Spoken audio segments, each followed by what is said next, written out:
สบายดีเนาะตัวนี้คือ Samsung Note 8เนาะอาการก็คือตกน้ำมาเนาะตกน้ำมาแล้วเครื่องกินกระแสค้างเนาะกินกระแสค้าง 0.05 เนาะหรือว่า 0.55 0.6 ประมาณนี้เนาะก็คือกดอ่อนมันจะบกกินเลยเนาะกดอ่อนจะมีทีดีเลยจะเป็นกดอ่อน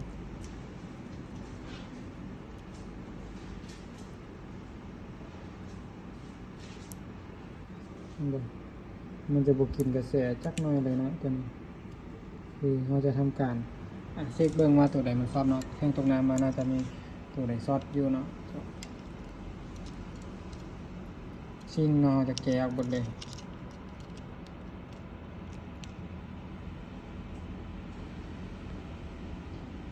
ในการแก้ซิ่งของค่อยเนาะค่อยจะมาสังเกตอยู่ในโปรแกรมเนาะว่าสมมุติค่อยจะแก้ซิ่งอยู่โซนนี้ออกเนาะค่อยจะสังเกตว่าบอนไหนมันห่างกับ4พวกนี้สุดเนาะอย่างเช่นว่าบอนนี้เนาะบอนนี้มันห่างคืออย่างซี่เนาะมันไก่จากตัวนี้เขาก็งัดนี้ออกก่อนเนาะถ้าสมมุติว่าเฮาบ่มีโปรแกรมมาเบิ่งแล้วเฮามาลงงัดบ่ลงเลยเฮามางัดก้อนนี้เนาะบางทีมันพวกCพวก R พวก L อย่างนี้เนาะ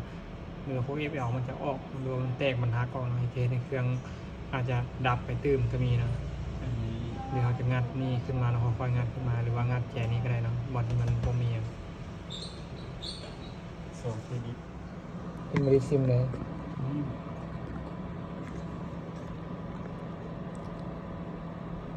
ยินบริซิม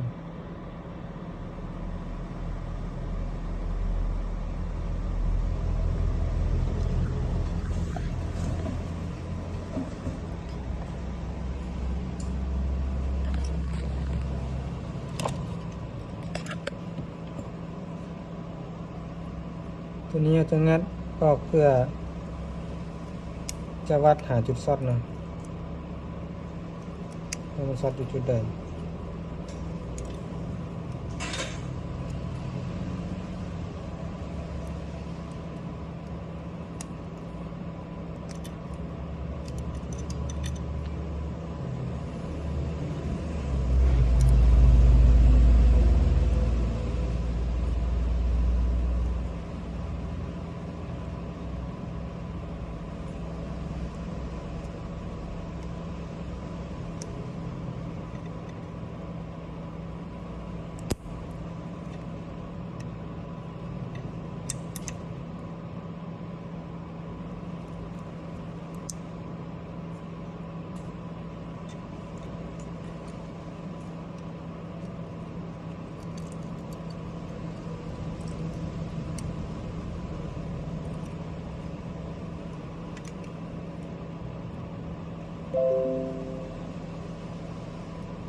คือเครื่องตัวนี้เนาะ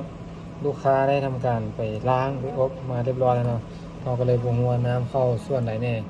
เรามีแต่อาศัยจะว่าแกะออกเบิดเลยเนาะแล้วมาวัดเอาว่าบ่อนไหนมันซอดเนาะบ่อนไหนมันบ่ซอดเนาะเพราะว่าลูกค้ามาอบมาแล้ว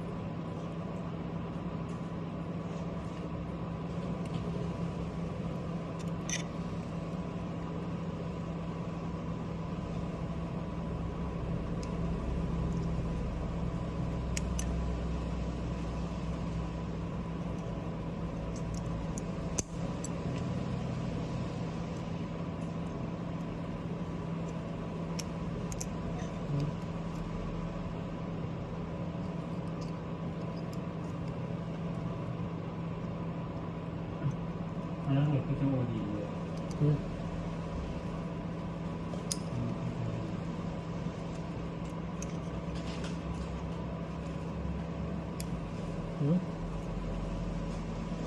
ล้วก็หลังอย่างนี้ระวังบอดครับนะ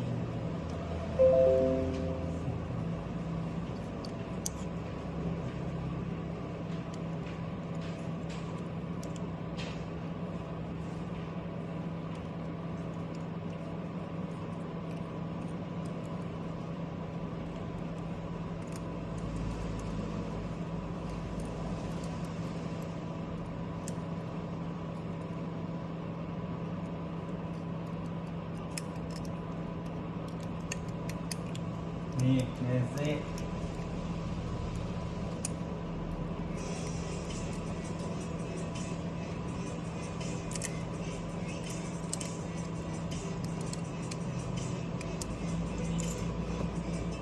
แซมทูนเท่าแก่แซมทูน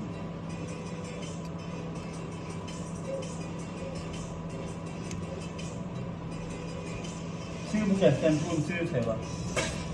ไม่รู้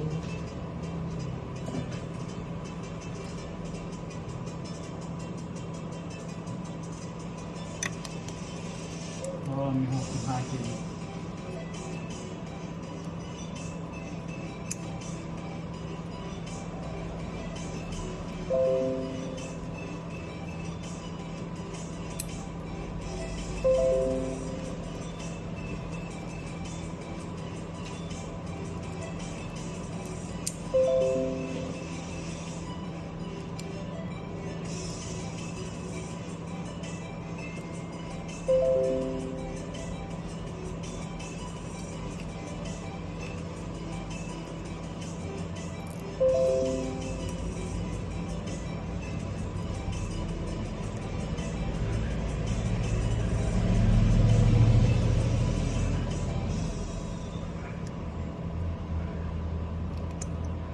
ตึ้งดึงดึงดึงตึ้งแซมทูนมี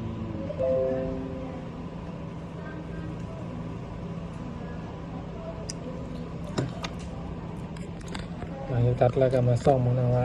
มีคราบน้ำยังเหลืออยู่บ่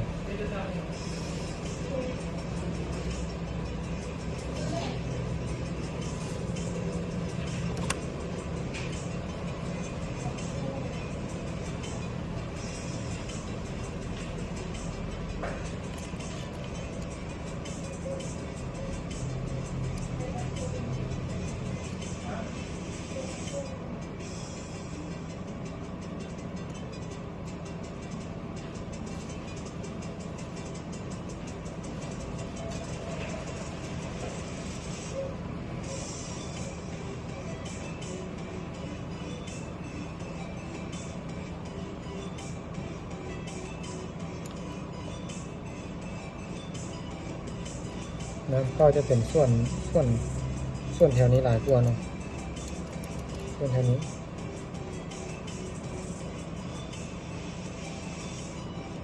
ก็ส่วนทางเทิงมันเข้าทางหัดซิมประมาณนี้แล้วก็ส่วนนี้ก็หลายมันมีคราบน้ำอยู่หน่อยหนึ่ง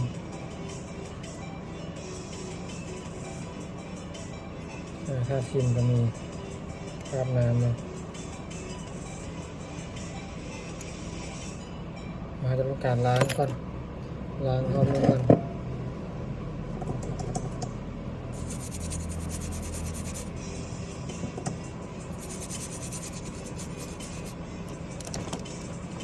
มีเตียงหมดเลย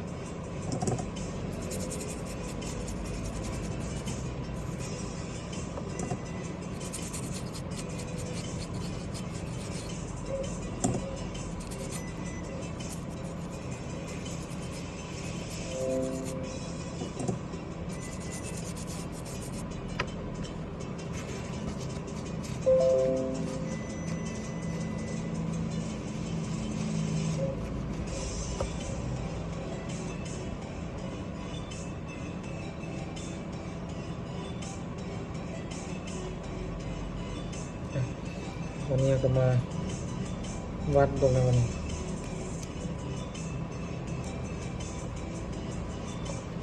ลองมีตัวใดซอดอยู่บ่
จะวัดเบิ่งบ่ได้นะวัดเบิดทั่วบอร์ดเลย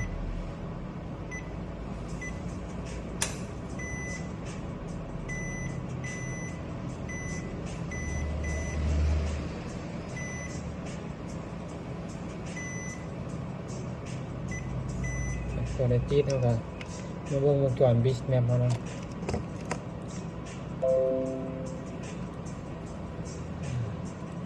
บิสแมปตัวใดนะ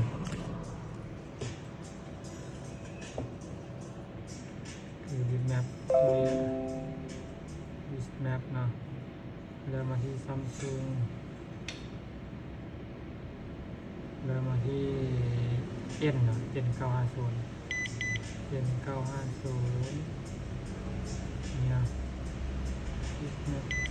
ถ้าเป็น950F บอกว่าขนาดนี้ไปนั่นนะ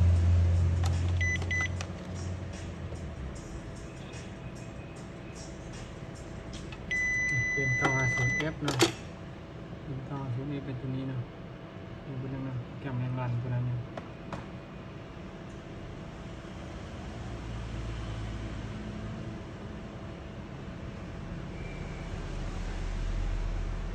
ตัวนี้ N950 มาแล้ว N950F นะแล้ว N950F แล้วก็มาดิสแนปมา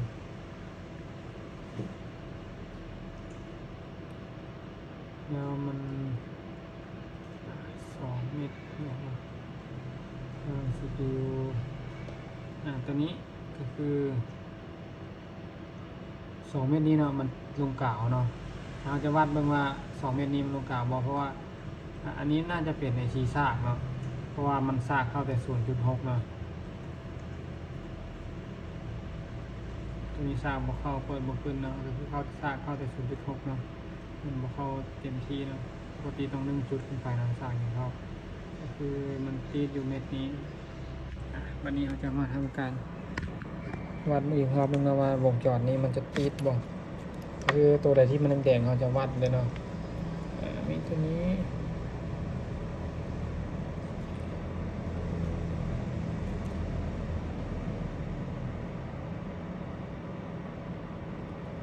คือดับ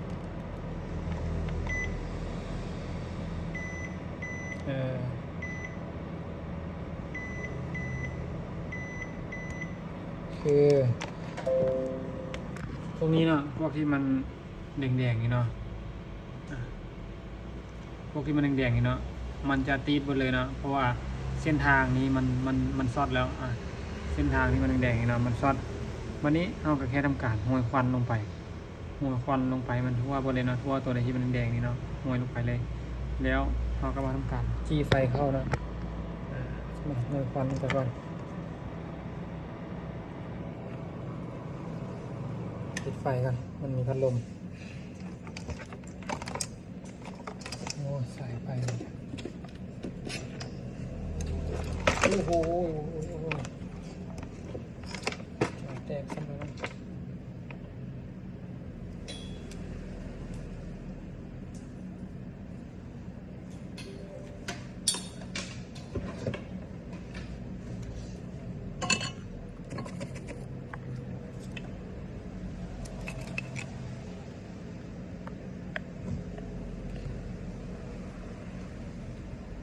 เอาฝากนี้ก่อนนะ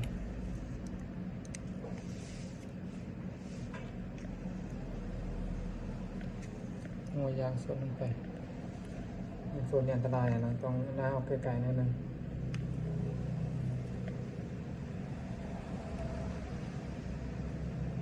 ดีเทลสร้าง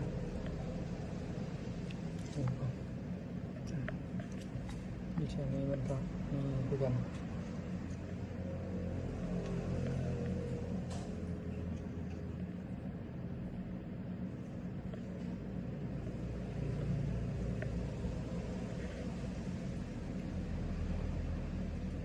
ฝากนี้นะฝากนี้จะอยู่แถว Wi-Fi นะ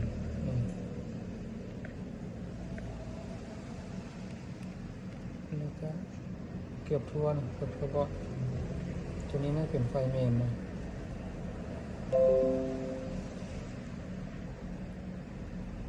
หรือไฟแบตกระบอกจักร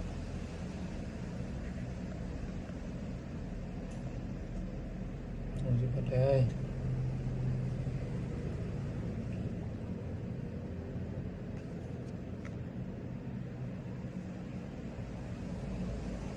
หมดเลย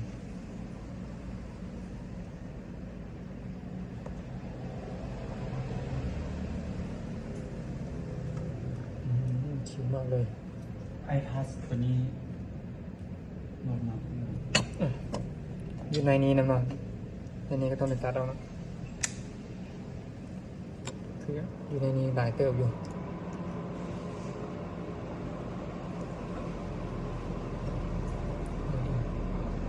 เรื่องเจอตัวนี้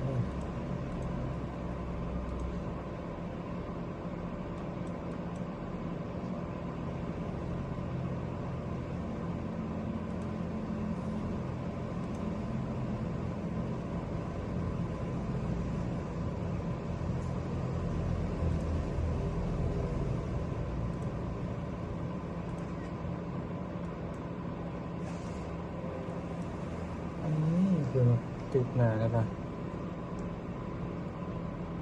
ชิบุแตกซะนะ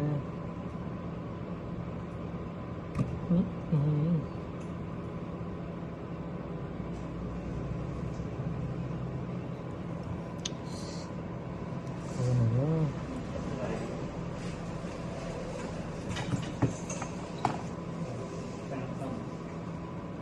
แล้วเลยเสียวไอซีเลยหรือว่าเขาเปลี่ยน ไม่ได้ ที่สองครับ ตอนเราจะชื่อเรา จริงวะลืมแล้วเว้ยเท่าไหร่วะ50วะ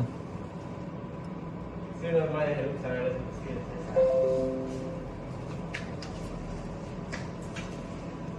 เอาไว้กับตาไปแล้วนะ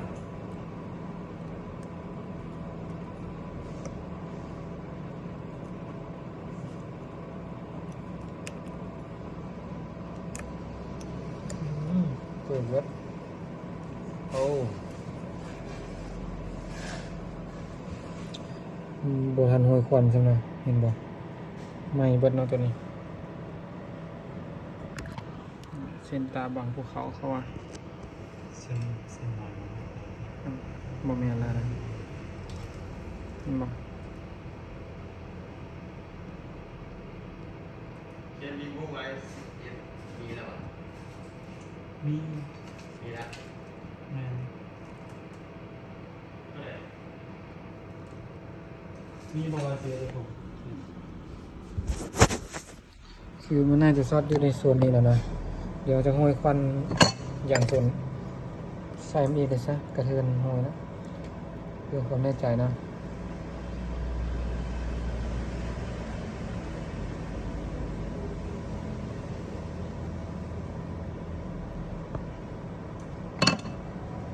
วันนี้อยู่ส่วนนี้เนาะถ้าเราสงสัยว่าอยู่วันนี้นะบอลที่เคยเห็นมันซ่อนเมื่อกี้นะ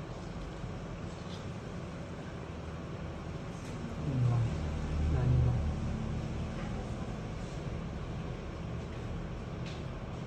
นี่นะอยู่นี่นะก็คืออยู่นี่นะมันสงสัยว่ามันซ่อนเนาะคืออยู่ตัวนี้เนาะก็จะจี้ไฟใส่หัวตัวนี้จี้ไฟใส่หัวตัวนี้นะว่ามันจะฮอนอยู่จุดใดนะเพราะว่าผมเห็นข้ามน้ำนิดนึง ตัวนี้350,000 350,000 ติดได้เท่าไหร่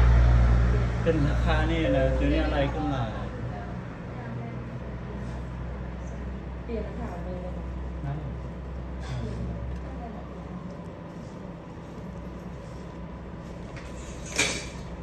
แล้วผมเอาเงินให้เราได้50,000ค่านะ เดี๋ยวแม่เขายังบริเซ็คเลย อ๋อ บุกูจอมจะขึ้นบุกู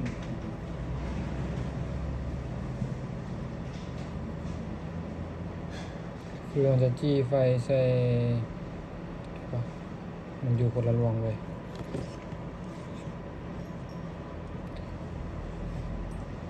จี้ไฟใส่หัวตัวนี้นะหัวตัวเทิงนี้อันนี้เป็นลบใส่ลบ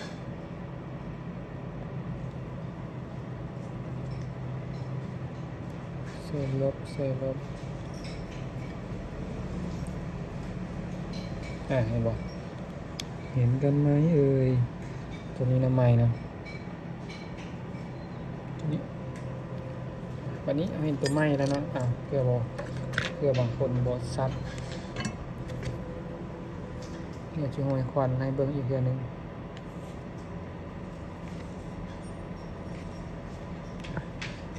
จีไฟให้เบิ้งเจียงๆเลยว่าคันมีวงจรมันง่ายสิมใดนะ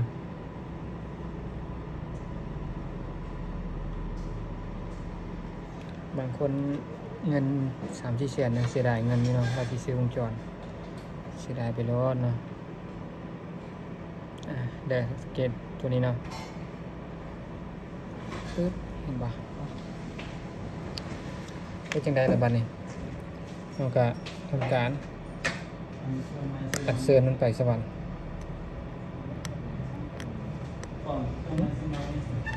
ค่อยไปไว้บ่ได้เลย Wi-Fi 12เห็นปะ บ่เห็นเลยล่ะบ่มี มาบอกคุณจะสิปุ่นทางซื้อเลย บ่มี มีแต่วายอย่างบุบ่มีดอกเพิ่นแต่ A30S ตัวนี้ก็ทำการล้างบอร์ดนะ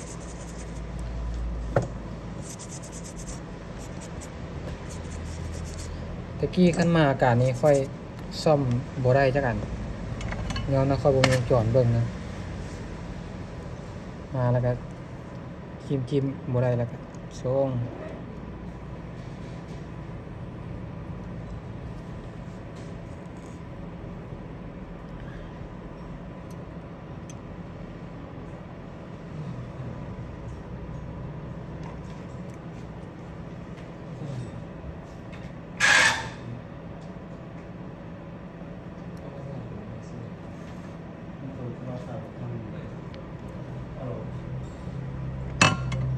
จะมีเบิ่งดูมันจอว่า11ยังบ่มีว่าว่า11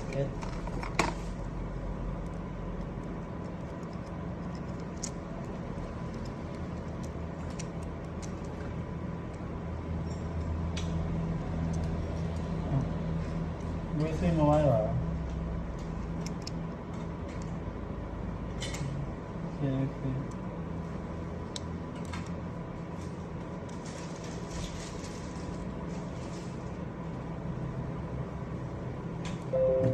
ตัวนี้มันเป็นตอน9 โมงเหรอเลยเหรอพอเครื่องมันทำให้กินทุกอย่างมัน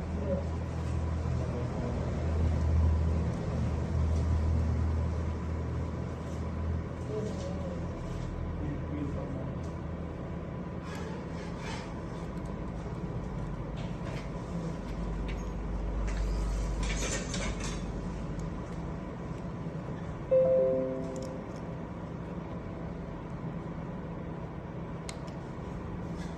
ห้ามมาจอดนั่น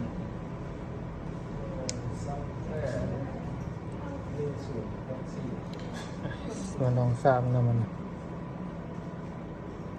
จึ๊บ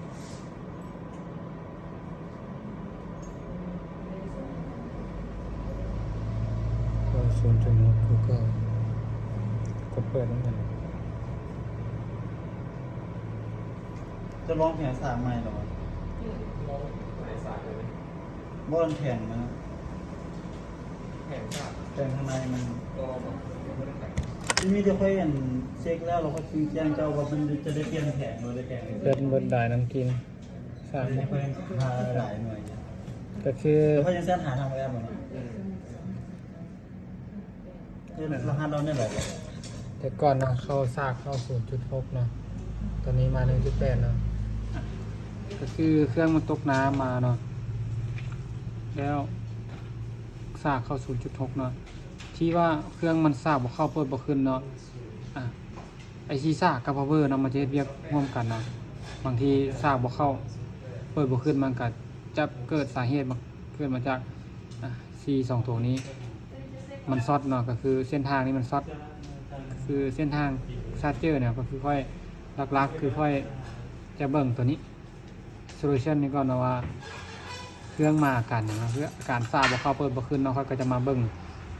เส้นสูงเนาะค่อยก็จะมาเริ่มกันที่ ระบบซากก่อนข้อซากบอกเข้าเปิดบอกขึ้นเนาะแล้วก็มาใส่ซาร์เจอร์ Data เนาะแล้วก็จะมาไล่วงจรตัวนี้มันก็จะมาตามนี้เลยเนาะมันจะผ่านตัวใดแน่เนอนเขาก็จะวัดส่วนในส่วนนี้ก่อนวัดพวกซีหัวซีนี้ก่อนแล้วก็มาวัดพวกนี้วัดในวงจรซากมันก่อนวัดไปเลยเนาะวงจรซากมันก็คือเครื่องทุกหน่วยเนาะที่ซากบอกเข้าเปิดบอกขึ้นเนาะมันจะจบงานอยู่ที่ว่าลายวงจรซากเนาะคือเขาวัดเบิ่งลายวงจรซาก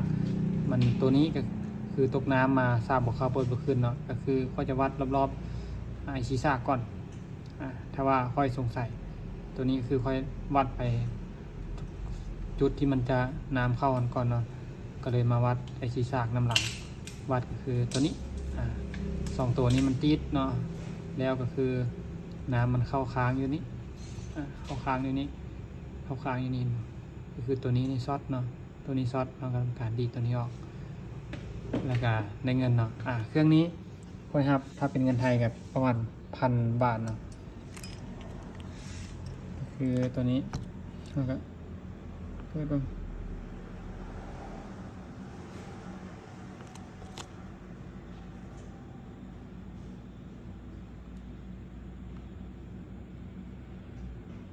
แมทมันหลาย